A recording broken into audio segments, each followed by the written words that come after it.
अस्सलाम वालेकुम दोस्तों, शैतान कहानी का 5वां और आखिरी हिस्सा पेश खिदमत है।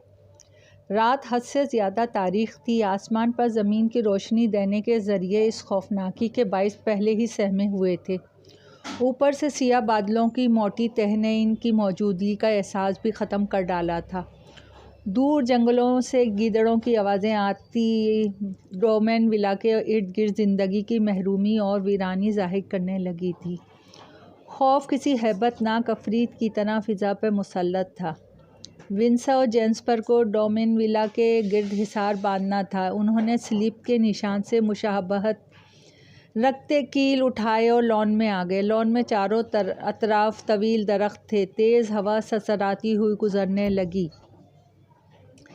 इस कदर तेज़ थी कि ज़मीन पर कदम जमाना मुश्किल हो रहा था। जैसे ही विंसा ने बेध्यानी में हाथ में पकड़ी टॉर्च की रोशनी दरख्त पर डाली तो हैरान रह गई। तमाम दरख्त साख्त खड़े थे, उनका एक भी पत्ता नहीं हिल रहा था, जबकि तेज़ और तंद हवाएं बदस्तूर इनके जिस्मों से टकरा रही थीं।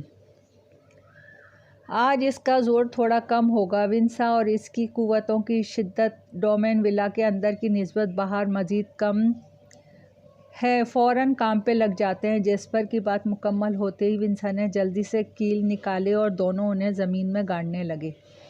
तभी हवा के तेज़ शिद्दत इख्तियार करने लगी। इनके कपड़े फड़फड़ाने लगे।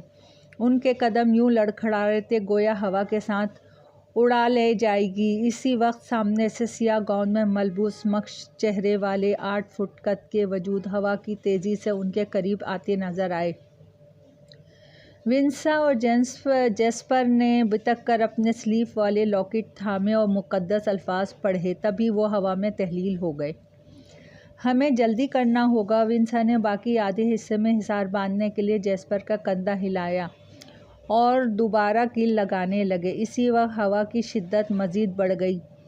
जब वो पिछली तरफ 1/4 हिस्से में मांदा कील गाड़ने लगी, तभी दरख्तों से कई आँखें उन्हें घूरने लगीं। इन सब की पुतलियाँ सफ़ेद थीं, साथ ही अजीब हौलनाक आवाज़ें चारों तरफ से आने लगीं। आखिरकार डोमेन विला के इर्द गिर्द मुकम्मल हिसार बांधा जा चुका था। वो दोनों सीधे डोमेन विला के अंदर दाखिल हुए। वॉल क्लॉक पर रात के 12 बज रहे थे। इन शैतानी ताकतों को ख़त्म करने के लिए उन्हें 4 घंटे का अमल करना था। अमल कुछ इस तरह से करना था कि आधा अमल 12 से 2 बजे तक पढ़ा जाना था और बाकी आधा अमल 2 से 4 बजे तक पढ़ना था। यूं ये अमल पाए तकमील तक पहुंचना था।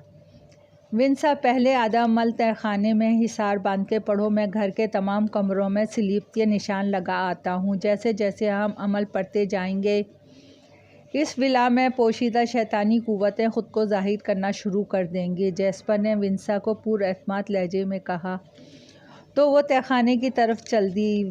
जेस्पर फ़ौरन स्टडी में पड़े बॉक्स उठा के लाउंज में लाया और इसमें मौजूद लकड़ी से बने स्लीप के निशान निकाले। जैसे ही इसने लाउंज में दीवार पे निशान ठोंका, सेकंड पोर्शन से किसी के सिसकने की आवाज़ें आईं। वो जानता था कि अब इसे कहाँ जाना है। विंसा तहखाने की सीढ़ियाँ उतर के आई तो इस तारीख तहखाने में सिवाय हू के आलम के कुछ ना था। ये अजीब फैला सन्नाटा इसे किसी खौफ की अलामत महसूस हुआ। इसने मुक़द्दस अल्फाज मुंह में पड़े और मुसलसल विर्द करती ज़मीन के पर हिसार खींचने लगी। उसने दायरे की शक्ल में हिसार बांधा और अमल पढ़ना शुरू हो गई। जैसे ही इसने अमल पढ़ना शुरू किया, किसी के कर्राने की आवाज़ आई। वो आवाज़ इतनी दर्दनाक थी कि वो विंसा के अंदर बैठे खौफ ने सर उभारना शुरू कर दिया। वो मुसलसल अमल पढ़ रही थी जब कोई इंतहाई मनहूस तरीके से रोने लगा।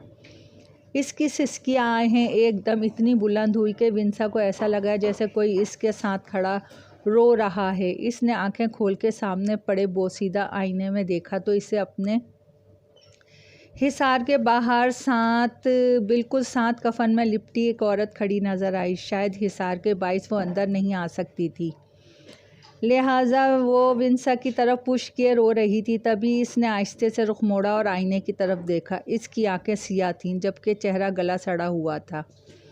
इसके लिए लंबे बाल इसके मुंह, नाक, चेहरे पे बिखरे हुए थे और सबसे ज़्यादा इसकी गोद में एक सरकटा बच्चा था जिसकी गर्दन से खून उबल रहा था, जबकि इसका सर इस बच्चे ने अपने हाथ में पकड़ रखा था।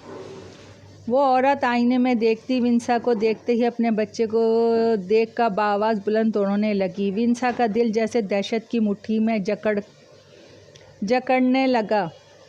वो औरत शायद कभी इस मकान की मकीन रही होगी। कमज़ोर असाब के बाईस शैतानी कुव्वतें इस पर काबिज़ हो गईं और इसने अपनी मौत से पहले अपने बच्चे को कत्ल कर डाला। विंसा आंखें मूंदे मुसलसल अमल पड़ रही थी कि एक मानूस आवाज़ इसके कानों से टकराई। इस आवाज़ के सुनते ही ना जाने क्यों इसकी धड़कते दिल की धड़कन मामूल से बढ़ गई। कोई रोते हुए इससे मदद तलब कर रहा था। विंसा, मेरे मदद करो। तीसरी आवाज़ पर जैसे ही इसने आंखें खोलकर देखा तो इसकी मोम का अक्स सामने आईने में था। वो रोते हुए इससे मदद तलब कर रही थी। विंसा ये देखते ही अचानक रुक गई। आंखों में पानी सा भरने लगा। मगर फिर वो जैस्पर की बातें याद करते ही खुद पर काबू पाते बहते आंसुओं के साथ अमल पड़ने लगी। जैस्पर जैसे ही आवाज़ की सामने आया तो इसे एक बड़ा सा आलीशान कमरा नज़र आया। वहाँ शीशे की बड़ी बड़ी खिड़कियाँ थीं जिन पे कीमती पर्दे पड़े हुए थे। एक शानदार डबल बेड, जबकि दाएं तरफ एक सिंगल बेड मौजूद था। वो पाउला का कमरा था। वो कमरे में चलता हुआ आया तो इसे खिड़कियों से बाहर हवा का गर्दाब बनता नज़र आया। बाहर तूफ़ान आया हुआ था। वो इस आंधी पे गौर व फिक्र करके दीवार पे स्लिप का निशान लगाने ही वाला था कि किसी बच्ची की सिसकियों की आवाज़ आई। वो दरवाजे की तरफ देखने लगा। चूँकि आवाज़ वहीं से आ रही थी, तभी एक ज़ोरदार जर्द चेहरे वाली बच्ची हाथ में खून आलूद भालू पकड़े दरवाजे के सामने खड़ी हो गई। वो रोते हुए जैस्पर को देख रही थी और फिर स्लिप के निशान की तरफ उंगली से इशारा करते हुए बोली, आप इसे क्यों लाए हो? अब मैं अंदर कैसे आऊँगी जब तक ये यहाँ है? जैस्पर ने इसकी बात सुन के जैसे ही साइड टेबल से स्लिप का निशान उठाया, ना चाहा किसी सर्द वजूद ने इसका हाथ पकड़ के खींचा और इसका मुंह अपनी तरफ किया। जैस्पर के जिस्म में वहशत की लहर दौड़ गई। वो कोई आदमी था जो जैस्पर के बिल्कुल करीब खड़ा था। इसकी आंखें गायब थीं, जबकि गर्दन कटी हुई थी। वो अपने खून आलूद कफन में मलबूस खौफनाक आवाज़ में बोला, हमें बचा लो। अभी जैस्पर यही देख रहा था कि इसे किसी ने पैर से पकड़ के इतना ऊंचा उछाला कि ज़मीन पे पटक कर छत पे लटका फानूस ऊंचा करते वक्त इसके सर से टकराया और टकराने के सबब इसके साथ ही नीचे आ गिरा। जैस्पर को सख्त चोट आई और मुंह से खून बहने लगा। तभी वो आदमी रोते हुए चीखा, नहीं, मैंने ये नहीं किया, इसने किया ये सब कुछ। जैस्पर ने इस बात पर जैसे ही सर उठा के देखा तो सामने वही बच्ची घुटनों के बल बैठी अपने बाल हिला रही थी। तभी इसने अपनी सफ़ेद पुतलियों वाली आंखें जैस्पर पे गाड़ दी और इसकी तरफ झपटी। जैस्पर यकदम परे हटा और बेड का सहारा लेकर उठा। इसने स्लिप का निशान दीवार पे ठोंक दिया। जैसे ही इसने निशान गाड़ा, दरवाज़ा खुद ब खुद बंद होने लगा और बाहर खड़ी वो सिसकती बच्ची भागते हुए दरवाजे की तरफ आई। ये बंद मत करो। इसकी चीखें की आवाज़ इतनी दिल ज़ोर थी कि जैस्पर को अपनी समाज चिरती हुई महसूस हुई। वो वहीं ज़मीन पे साइड टेबल के साथ टेक लगा के बैठ गया। इसके जिस्म से उठती टीसें शदीद कर्ब का बाइस बन रही थीं। यकदम इसे लाउंज से कई लोगों की गज़बनाक आवाज़ें सुनाई दी। साथ एक औरत इंतहाई अज़ियत से कर्रा रही थी। अंधेरी रात, तन्हाई और दर्दनाक कराहों को कौन आम आदमी होता तो दहशत से ही मर जाता।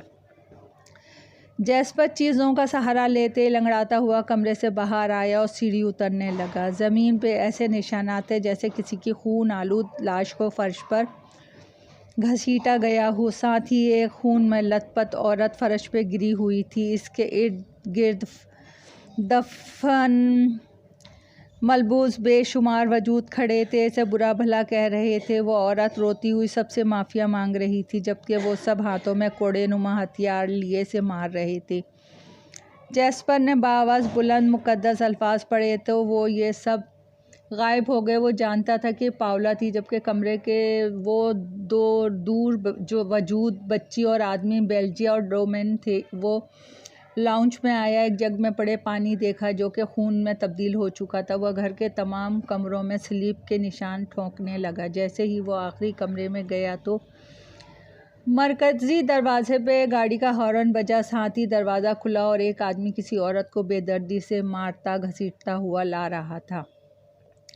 जैस्पर खिड़की से ये मंज़र देख रहा था। वो बाखूबी वाकिफ़ था ये भी शोबेदाबाजी है। वो औरत तकलीफ़ से चीखें मारती ख़ुद को इसकी गिरफ्त से आज़ाद करवाने की कोशिश कर रही थी। जैस्पर सीढ़ियाँ उतरने ते नीचे गया और लॉन में देखा तो वो शख्स औरत को झील में गोता दे रहा था। जैस्पर जानता था कि ये दोनों भी डोमेन विला की शैतानी ताकतों के बाइस मरे थे। दोबारा जान लोगे इसकी क्या? जैस्पर ने बेखौफ मजबूत लहजे में कहा तो वो आदमी रुक गया और इस औरत ने नज़रें उठाई तो इसकी आंखों से आंसू के बजाय खून बह रहा था। साथ ही इसने जैस्पर को अपनी कलाइयाँ दिखाई जहाँ नफ्स कटी हुई थी। इतनी देर में इसे अचानक ज़ोरदार धक्का पड़ा और ऐसा महसूस हुआ जैसे बेशुमार लोगों ने जैस्पर को पकड़कर झील में फेंक दिया हो। जैस्पर को गोते आने लगे और बाहर आने की कोशिश कर रहा था, मगर बेशुमार वजूद खौफनाक हंसी हंसते इस पर दबाव डालते हुए थे।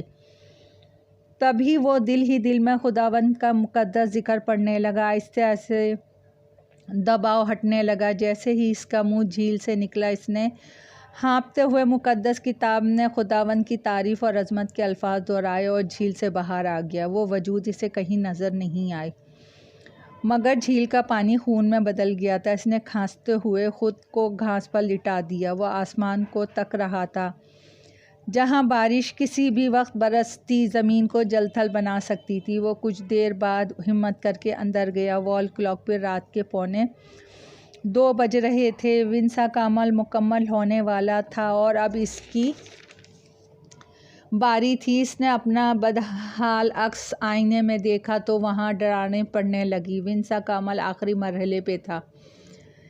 इस अमल की दौरान शैतानी ताकतों ने इसे रोकने के लिए कई हरबे आजमाए। कभी बदरूहों का डेरा हिसार के गिर्द बैठकर चीखते हुए इसको पकड़ने की कोशिश करता, कभी आसेब ज़दा बच्ची किसी आदमी का गला काटती, कभी सिया गाउन में मलबूस मस्क चेहरे वाले वजूद किसी औरत के अज़ा काटते, कभी एक आदमी किसी औरत को पीटता तो कभी कोई माँ अपने बच्चे को कत्ल करती। वो इन सब से मुकाबला करने की सकत रखती थी, मगर सबसे ज़्यादा आसाब शिकन लम्हा वो होता जब इसे अपनी मौम नज़र आती। बिलाशुबा शैतान इसकी कमज़ोरी जान चुका था, मगर इसे बाहिम्मत रहना था। अपने हिस्से का अमल मुकम्मल होते ही मखसूस मुकद्दस अल्फाज पढ़ती हिसार से बाहर आई ताकि बाहिफाजत जैस्पर तक पहुंच सके। आईने में डराने पड़ती देखकर जैस्पर पीछे हटने लगा। वो किसी भी वक्त टूट सकता था और इसकी नोकीले टुकड़े जैस्पर के आर पार हो सकते थे। वो पीछे हट गया कि अचानक आईने के बजाय पीछे मौजूद खिड़की का शीशा छनाके से टूट गया। इससे पहले जैस्पर ज़ख्मी होता इसे किसी ने बाईं तरफ खींचा। जैस्पर ने संभल कर देखा तो वह विंसा थी। जैस्पर तुम ठीक हो? विंसा ने इसकी हालत देखते हुए परेशान कुन लहजे में कहा। ठीक हूँ मैं, आधा अमल कामयाबी से पूरा हो गया, अब मेरी बारी है एहतियात बरतना। सुनो, अब जब उन्हें अपने ख़त्म होने का मालूम हो चुका है तो वो किसी भी हद तक नुकसान पहुँचा सकते हैं, जैस्पर ने प्यार भरे अंदाज में कहा और मुकद्दस अल्फाज पढ़ता तहखाने की तरफ जाने लगा। विंसा ने दरार पड़े आईने में देखा तो वहाँ इसकी मोम का मुस्कुराता हुआ अक्स उभरा। उन्होंने बाहें फैला के विंसा को अपने पास आने का इशारा किया तो वो अपनी बेरब्त सांसें बहाल करती दूसरी तरफ चल दी। अब्रे करम ज़ोर और शोर से बरस रहा था। बादलों की घनगरज चमकती बिजली ने माहौल की पुरअसरारियत को खौफनाकी में बदल दिया था। आसमान पर चमकती बिजली किसी भी लम्हे आँखों की रोशनी ज़ायल करने को तैयार थी। ऐसे में तहखाने का दरवाज़ा खुला और गुप अंधेरे में जैस्पर टॉर्च की रोशनी में सीढ़ियाँ उतर कर नीचे आया। इसने तहखाने के वस्त में अपने गिर्द हिसार बांधा और अमल पढ़ने लगा। विंसा तेज़ होती तूफ़ानी बारिश को शीशे की खिड़कियों से देख रही थी, साथ ही मुकद्दस अल्फाज दोहरा रही थी। जब इसकी नज़र खून से भरी झील पे पड़ी, जब बारिश की बूंद झील में गिरती तो छपाकों की वजह से खून उछलकर इर्द गिर्द फैलने की कोशिश करता। वो मुसलसल झील को देख रही थी। अचानक खून की सतह पे लाशें तैरती शुरू हो गईं। इनमें मर्द, औरतें और बच्चे थे। साथ ही झील का रंग गहरा सुर्ख होने लगा। इसी वक्त ज़ोरदार बिजली ने आसमान को दूधिया कर दिया और विंसा डर के 2 कदम पीछे हटी। वो जानती थी कि जैस्पर ने अपनी जान पे खेल के मुकद्दस स्लीप का निशान झील में भी फेंक दिया था, ताकि वो ताकतें घर के किसी भी कोने में चली जाएं और वो कमज़ोर ही रहेंगी। अभी वो यही सोच रही थी कि बच्चों की खिलखिलाती आवाज़ पर वो चौंकी।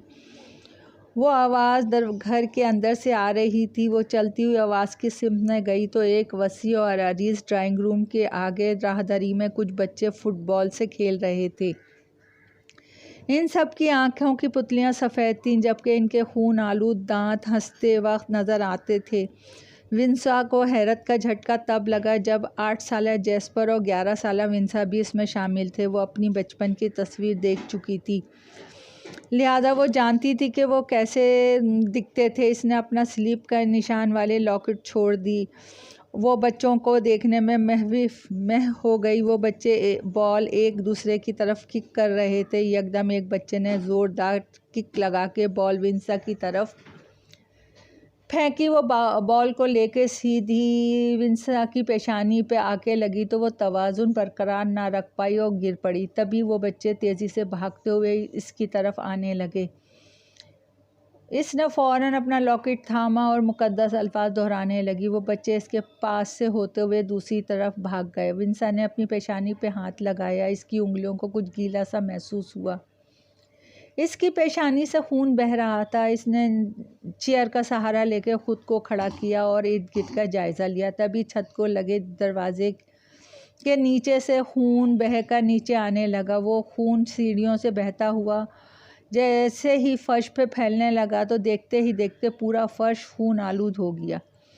विंसा ने अपने जूतों की तरफ देखा तो वो भी खून से भर गए थे। वो फ़ौरन मुकद्दस अल्फाज पढ़ती सेकंड पोर्शन की सीढ़ियाँ उतरने लगी। वॉल क्लॉक पर रात के 3 बज रहे थे। जैस्पर का अमल मुकम्मल होने वाला था। इस वक्त के इसके हिसार के गिस या गांव में मलबूस वजूद खौफनाक गज़बनाक गुर्राहटें निकाल कर एक कब्र खोद रहे थे जिस पर विंसा का नाम लिखा हुआ था। पास ही कुछ बदरूहों ने विंसा को कफन में लिपेटा हुआ था। विंसा चीखती हुई जैस्पर से मदद मांग रही थी। तभी इन वजूदों ने इसे जिंदा कब्र में डाला और मिट्टी डालने लगे। वो मुसलसल चीखती मदद मांग रही थी। इसके तड़पते हुए हाथ पैर कब्र से बाहर आ रहे थे। जैस्पर पसीने से शराबोर बैठा था, अमल पढ़ रहा था। वो जानता था कि ये सब शैतान इसे अपने फ़रेब में लाने के लिए कर रहा है, मगर अपने वाहिद प्यारे रिश्ते की अजियत का तमाशा इसे वरगला रहा था कि वो बाहर आ जाए और अपना इरादा तर्क करके फिर इसी रफ्तार से अमल पढ़ने लगा। अचानक सामने बोसीदा आईने में 4 आदमी एक पिंजरे में आग में जलते नजर आए। जैस्पर समझ गया कि ये वो आमिल थे जो इसकी विला की शैतानी ताकतों का ख़त्मा करने आए थे, मगर कामयाब ना हो सके। इन सबको मौत के घाट उतार दिया गया। तभी इस बोसीदा आईने में दरारें पड़ीं और वो टूट के बिखर गया। विंसा जैसे ही सेकंड पोर्शन में आई, इसे अपनी मॉम की आवाज़ सुनाई दी, विंसा मेरी जान। विंसा ने ना चाहते हुए मुड़ के देखा तो इसकी मॉम का अक्स आईने में नज़र आया। वो अफसुर्दगी से देख रही थी। लाइट ब्लू कलर की खूबसूरत फ़्रॉक इन पे हमेशा जचता था। ये वो ड्रेस था जिसमें विंसा ने उन्हें आखिरी बार देखा था। इनकी याद में तड़प तड़प के गुजारे लम्हे विंसा को अंदर ही अंदर हिलाने लगे। इसके अंदर जैसे टूट फूट गया कुछ। वो रोते हुए आगे बढ़ी। वो करीब से अपनी मॉम को देखना चाहती थी। तभी आईने में दरारें पड़ीं और वो टूट गया।